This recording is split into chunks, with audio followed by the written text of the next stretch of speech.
할렐루야. 네, 새벽을 깨워 또 현장과 영상으로 함께 하시는 우리 모든 강연의 성도님들을 예수님의 이름으로 환영하고 축복합니다.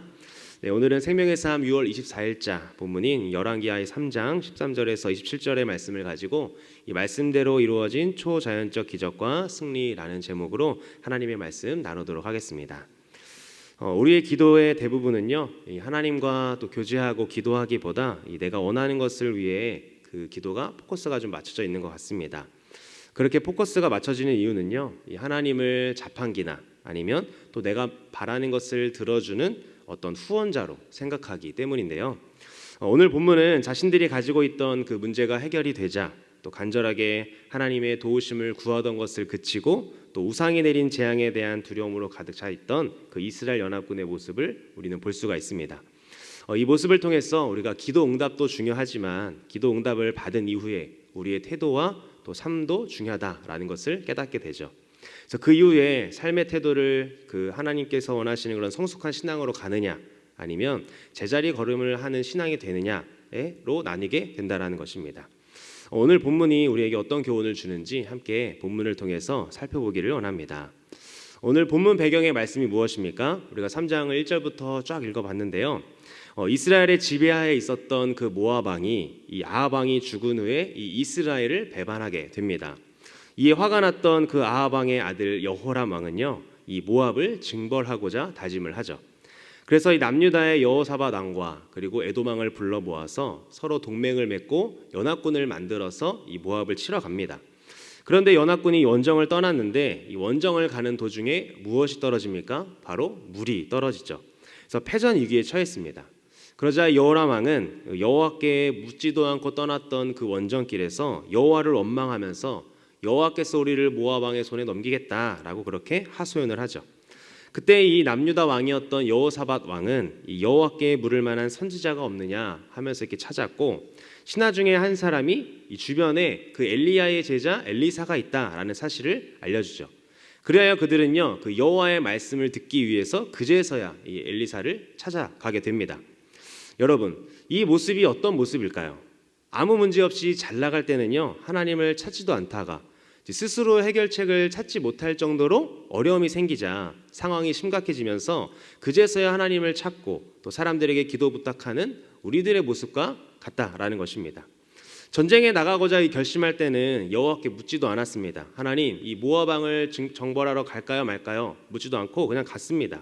근데 어려움이 생기니까 여호와께서 자신들을 이 모압 왕에 넘겨주겠다라고 하소연하면서 이제 그렇게 투정을 부린 것이죠. 그래도 조금 생각이 있었던 이 여호사밧 왕은요 여호와의 말씀을 듣고자 이 선지자가 어디 있느냐라고 찾게 되죠. 이런 사람들에게는 이렇게 엘리사처럼 말하고 싶은 것이 어떻게 보면 우리의 심정입니다. 엘리사가 뭐라고 말하고 싶었습니까? 우리 13절 말씀 함께 읽어보겠습니다. 엘리사가 이스라엘 왕에게 이르되 내가 당신과 무슨 상관이 있나이까? 당신의 부친의 선지자들과 당신의 모친의 선지자들에게로 가소서 하니 이스라엘 왕이 그에게 이르되 그렇지 아니하니이다. 여호와께서 이 세 왕을 불러 모아 모압의 손에 넘기려 하시나이다 하니라. 아멘. 엘리사가 뭐라고 말합니까? 그 이스라엘 왕에게 말을 하는 겁니다.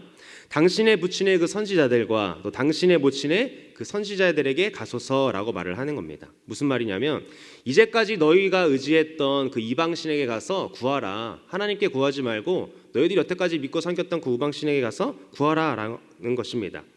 인간적인 마음으로는 당연한 마음이었습니다. 그렇지만 하나님은 우리와 같은 마음이 아니셨다라는 거죠. 하나님은 당신께 나와 기도하는 그 자들에게 악을 이유로 응답하기를 거부하는 분이 아니라는 것입니다. 비록 여호사밧이 하나님께 여쭤보지도 않았고 또 여호람과 함께 그 모압을 치러 나왔지만 위기의 때에 하나님을 찾자 하나님은 그 여호사밧에게 피할 길을 주시는 것이죠.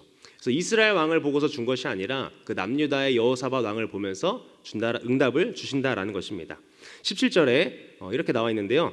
여호와께서 이르시기를 너희가 바람도 보지 못하고 비도 보지 못하되 이 골짜기에 물이 가득하여 너희와 너희 가축과 짐승이 마시리라 하셨나이다 라고 하면서 이 피할 길을 주셨습니다. 어떻게 주셨습니까?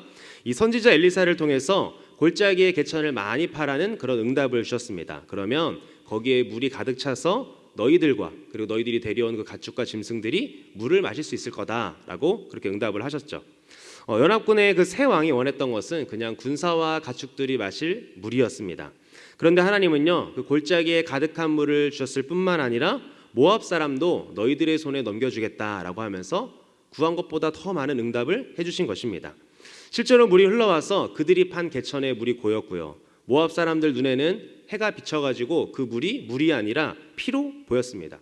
그래서 그들이 생각하기에는 연합군들이 서로 분란이 생겨가지고 서로 자기들끼리 치고받고 싸웠나 보다라고 그렇게 생각을 하게 되죠. 그래서 섣불리 연합군을 공격하러 나왔다가 그 매복한 연합군의 이 모압 군대가 패하게 됩니다. 하나님께서 이 모압과의 전쟁에서 승리하게 하신 것이죠. 여러분, 이 피조물인 인간은요, 이 창조주 하나님을 자신의 기준으로 판단하고 해석할 때가 참 많습니다. 우리 안에 있는 어떤 이성과 경험과 이런 것들로 하나님을 판단하게 되죠. 그래서 하나님께 11조를 드리지 않았더니 내가 이런 일이 생겼나 보다. 아니면 내가 그동안 바쁘다고 교회 가지 못했는데 이제 와서 기도한다고 하나님이 들어주실까 하는 그런 생각처럼 말입니다. 그러나 우리를 사랑하셔서 독생자이신 그 예수 그리스도를 보내신 하나님은 우리의 잘못에 집중하시지 않습니다. 물론 우리가 지은 죄를 간과하시지 않으시지만 우리가 돌이키고 기도할 때, 하나님께 다와 무릎을 꿇을 때 하나님 그 기도를 듣고 응답하시는 하나님이라는 것입니다. 그러므로 어떤 잘못도 우리가 하나님 앞에서 숨기지 말고 또 주저하지 말고 하나님께 나아가 긍휼을 구하는 저와 여러분 되기를 간절히 소망합니다. 솔직하게 나와 회개하며 또 그렇게 용서를 구하는 자들에게 하나님은 그 하나님의 긍휼과 사랑을 넘치도록 부어줄 줄 믿습니다. 우리 열왕기하 3장 25절 말씀 우리 함께 읽어보겠습니다. 그 성읍들을 쳐서 헐고 각기 돌을 던져 모든 좋은 밭에 가득하게 하고 모든 샘을 메우고 모든 좋은 나무를 베고 길 아래셀의 돌들은 남기고 물매꾼이 두루 달리며 치니라. 아멘. 무슨 내용입니까? 이 19절, 먼저 앞에 있었던 내용 19절에서 하나님의 사람 엘리사를 통한 그 예언의 말씀이 그대로 이루어짐을 우리는 볼 수가 있습니다. 결국 이스라엘의 연합군은요, 이 모압과의 전투에서 큰 승리를 거두게 되죠. 단순히 물을 보충하고 이 사기가 올랐던 그 이스라엘의 군대가 용감하게 싸워서 승리를 이룬 것이 아닙니다. 하나님이 주신 그 물을 피로 착각한 그 모압 사람들이 교만한 마음으로 잘못 판단해서 이스라엘이 손쉽게 승리한 거죠. 그 모압의 군대도 무찌르고 그 성읍까지 들어가 격파한 것입니다. 따라서 이 승리는요, 전적으로 하나님의 역사였습니다. 엘리사 선지자를 통해서 하나님이 말씀하신 대로 응답되는 현장을 목격한 이스라엘의 연합군은 그렇다면 어떠한 반응을 보였을까요?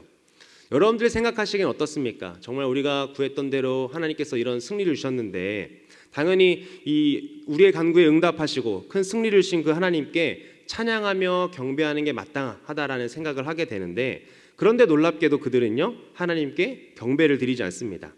오히려 이 모압 왕이요, 최후의 발악으로 우상에게 그 왕이 될 장자를요, 인신 제사로 드리게 됩니다. 성경에는 이제 번제를 드렸다라고 하죠. 그러니까 자신의 아들을 번제를 드리기 위해서 조각을 나누고 불에 태웠다라는 겁니다. 그 모습을 보고요, 이스라엘 연합군은요, 자신들에게 해가 임할 것이 너무나도 두려워서 다 고국으로 뿔뿔이 흩어집니다. 분명 전쟁은 승리했는데 이 도망쳐온 느낌을 갖게 되는 이유는 고대 근동의 전쟁은요, 이 국가 대 전쟁이 아니라 각 민족의 그 신들의 전쟁이었기 때문입니다. 그래서 어떤 나라가 이기면 자기 그 나라가 세서 이긴 게 아니라 그 나라가 섬기는 신이 세기 때문에 이겼다라고 생각하게 된 것이죠. 연합군은 이 전쟁을 승리케 하신 그 하나님을 신뢰하기보다 그 인신 제사를 받은 모압의 그 그모스 우상에 해코지가 있을까봐 더욱 두려웠던 것입니다. 하나님을 신뢰하기보다 그 모압의 우상인 그 그모스를 두려워한 것이죠. 이스라엘 백성들이 우리에게 보여주는 모습이 어떤 모습입니까? 기도 응답 이후에 신자의 삶이 더욱 영적으로 깊어지고 또 하나님과 교제가 더 풍성해져야 하는데, 응답하신 하나님이 아니라 그 응답 자체에만 초점을 맞추게 되면 우리는 또다시 하나님이 없이 살았던 옛 모습의 삶으로 돌아갈 수 있다라는 것이죠. 내 기도에 응답하신 그 하나님께 감사와 영광을 올려드리면서 정말 이 하나님이 살아계신 분이다라는 그런 확신에 찬 기쁨으로 우리가 신앙생활을 하며 살아가야 하는데, 그러지 못하고 이 응답에만 초점을 맞추고 살아가니까 다시 하나님을 잊고 살아가는 모습인 것입니다. 그냥 어려울 때는 하나님을 찾았는데 그것이 해결이 되니까 그 응답에만 초점을 맞추니까 더 이상은 이제 하나님을 찾지 않고 다시 내가 원하는 모습대로 살아가는 모습인 것이죠. 바라기는 저와 여러분 모두가 우리가 기도 응답에만 초점을 맞추는 것이 아니라 그 기도에 응답하여 주시고 나를 사랑하여 주시는 그 하나님께만 초점을 맞추고 교제하는 그런 하나님의 사람 되기를 간절히 소망합니다. 말씀을 맺도록 하겠습니다. 오늘 연합군과 그 모압의 전쟁을 통해서 기도에 응답하시는 그 하나님의 사랑과 그 응답을 받은 이후에 삶이 어때야 하는지 살펴보게 되었습니다. 성도는 내가 믿어서 구원받았고 또 내가 기도해서 응답받았다라고 착각해서는 안 됩니다. 모든 것을 이루시는 분이 내가 아니라 바로 하나님인 것을 기억해야 하죠. 실수하고 연약해도 다시 하나님을 찾으면 응답해 주시는 그 하나님의 모습, 또 우리가 구한 것보다 더 많이 채워주시고 공급해 주시는 그 하나님의 모습, 또한 하나님이 말씀하신 대로 또 성경 말씀에 약속하신 대로 성취하시는 분이 그 하나님이라는 모습, 바로 우리가 믿고 사랑하는 하나님인 줄 믿습니다. 따라서 하나님과 더 깊은 교제를 통해서 하나님의 뜻이 이루어지기를 기도드리고 또 그 응답의 은혜를 간직하여 더욱 깊어지고 풍성한 영적인 삶으로 나아가는 우리 모든 강연의 성도님들 되시기를 예수님의 이름으로 간절히 축복합니다.